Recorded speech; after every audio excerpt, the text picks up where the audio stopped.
la décision que j'ai prise en tant que président de région et que je serai amené à partager avec nos élus lors de l'assemblée plénière, lors des prochaines assemblées plénières, c'est d'abord, de maintenir l'effort de la région sur l'année 2015, l'équivalent de ce que nous avons mobilisé en 2014, c'est-à-dire 24 millions d'euros pour la part régionale.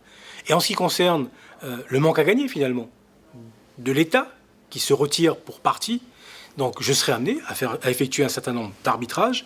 Et parmi ces arbitrages, vous savez qu'aujourd'hui, la région est propriétaire de 342 logements de fonction. Des logements de fonction qui sont mis à disposition, gracieusement, pour des fonctionnaires d'État dans les établissements et dans les lycées.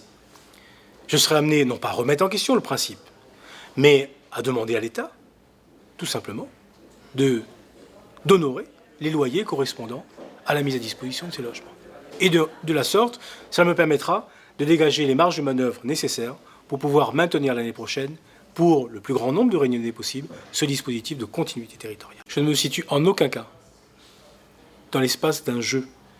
Il s'agit pour moi de responsabilité, et de responsabilité lourde. La continuité territoriale repose sur au moins deux grands principes fondamentaux. L'égalité entre tous les Français. Et les Réunionnais, nous sommes Français à part entière. Et nous devons pouvoir nous déplacer, et c'est le deuxième principe, le plus facilement possible, la liberté de circuler dans son pays. C'est cela que j'attends en responsabilité aussi de la part du gouvernement.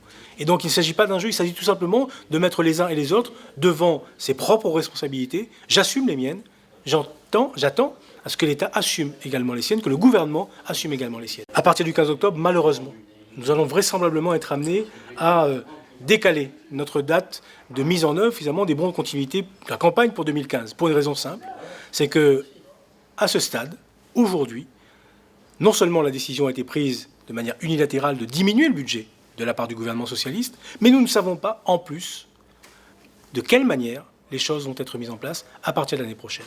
Et donc, je ne sais pas aujourd'hui, en tant que président de région, et je ne pourrai pas apporter une réponse précise à tous les Réunionnais qui voudront voyager dès le début de l'année. Donc je serai amené vraisemblablement à décaler donc, la campagne de 2015 une fois que j'aurai les informations pour pouvoir tout simplement apporter les bonnes réponses au bon moment à ceux qui souhaitent voyager. Chacun, encore une fois, a les difficultés qu'il peut connaître. Je peux comprendre que le gouvernement aujourd'hui au niveau national ait du mal à boucler le budget, à tenir compte des contraintes qui peuvent être les siennes. Mais ce que je ne veux pas, c'est que ce soit parmi les Français ceux qui sont les plus défavorisés qui subissent et qui auraient à subir cette politique de restriction.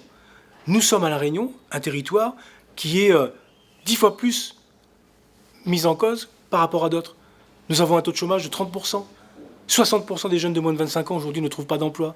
Nous avons malheureusement un niveau de précarité, des familles qui ont des difficultés nombreuses, ces familles, à boucler leur fin de mois.